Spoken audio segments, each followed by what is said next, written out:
মুছলমান লোকসকলক উচ্ছেদ কৰি অসমৰ মুখ্যমন্ত্ৰী ডক্টৰ হিমন্ত বিশ্ব শৰ্মাই যদি ভাবিছে যে 2026 চনত তেওঁ পুনৰবাৰ সেই আসনখন অলংকৃত কৰিব পাৰিব, তেতিয়াহ'লে সেই ধাৰণা ভুল। মানুহৰ ঘৰ ভাঙি, মানুহক বিপদৰ মুখলৈ ঠেলি দি, মানুহক হাৰাশাস্তি কৰি যদি মুখ্যমন্ত্ৰী ডাঙৰীয়াই ভাবিছে 2026 চনত পুনৰবাৰ তেওঁ মুখ্যমন্ত্ৰী হ'ব, তেতিয়াহ'লে তেওঁ ভুল ভাবিছে। আজি যিসকলক উচ্ছেদ কৰা হৈছে তেওঁলোকৰ খাবলৈ নাই, তেওঁলোকৰ শুবলৈ ঠাই নাই, তেওঁলোকৰ বহিবলৈ ঠাই নাই, তেওঁলোক আশ্ৰয়হীন, তেওঁলোক জিৰণি ল'বলৈ ঠাই নাই। বৰষুণ দিলেও তেওঁলোক, ৰ'দ দিলেও তেওঁলোকে এতিয়া তিৰপালৰ তলত, গছৰ তলত থাকিব লগা হৈছে। গতিকে মুখ্যমন্ত্ৰী ডাঙৰীয়া ক্ষমতাৰ বলত এনেকৈ মানুহক অত্যাচাৰ কৰিব নাপায়, এনেকা মানুহক হাৰাশাস্তি কৰিব নাপায়। আজি যিসকল সংখ্যালঘু লোকসকল আপুনি উচ্ছেদ কৰিছে, তেওঁলোকৰ সতি সন্তান, সেইসকলৰ ছাত্ৰ ছাত্ৰী যিসকল আছে, তেওঁলোকৰ ভৱিষ্যত কি হ'ব, তেওঁলোকক আপুনি অন্ধকাৰ পথলৈ ঠেলি দিছে, তেওঁলোকে অজান অন্ধকাৰ দিশলৈ গতি কৰিছে। সেইসকল কণ কণ ল'ৰা ছোৱালীয়ে নাজানে যে তেওঁলোকৰ ভৱিষ্যত কি হ'ব, তেওঁলোক কোনটো পথেৰে গতি কৰিছে। গতিকে এনেবোৰ কাম আৰু নকৰিবলৈ মুখ্যমন্ত্ৰী ডাঙৰীয়াক আমি আহ্বান জনাইছোঁ। আজি উৰিয়াম ঘাটত যিসকলক উচ্ছেদ কৰিব বিচাৰিছে, সেইসকল আচলতে কোন? সেইসকলক এটা সময়ত পূৰ্বৰ চৰকাৰে তেওঁলোকক তাতে নিছিল, আৰু তাতে নিয়াৰ কাৰণ আছিল যে নগাৰ কবলৰ পৰা অসমখনক সেইটো অঞ্চলত ৰক্ষা কৰা।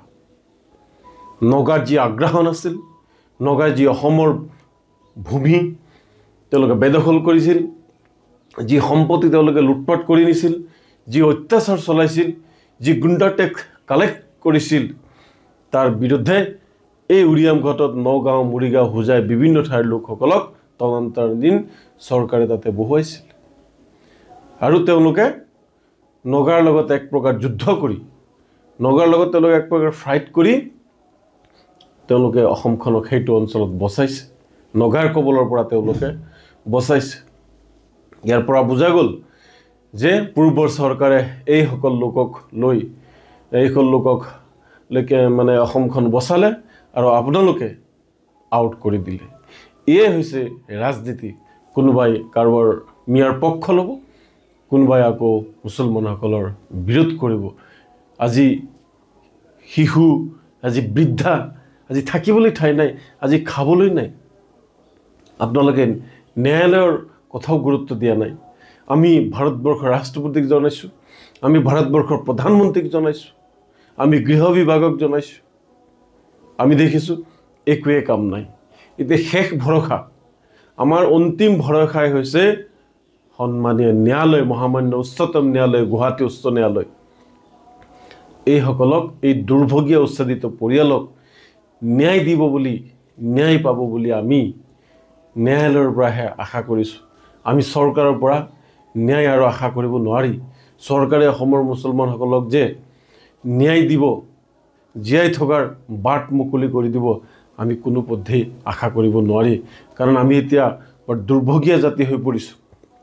ইয়াতে জন্মগ্ৰহণ কৰি, ইয়াতে শিক্ষা গ্ৰহণ কৰি, অসমীয়া ভাষা, কলা, কৃষ্টি, সংস্কৃতি আদৰি লৈ আজি ইয়াতে আমি অথন্তৰ হৈ পৰিছোঁ। আমাৰ একাংশ লোকক অত্যাচাৰ কৰা হৈছে, ঘৰ বাৰী ভাঙি দিয়া হৈছে, তেওঁলোকক জীয়াই থকাৰ যি সপোন আছিল সেই সপোনবোৰ ভাঙি চুৰমাৰ কৰি দিয়া হৈছে।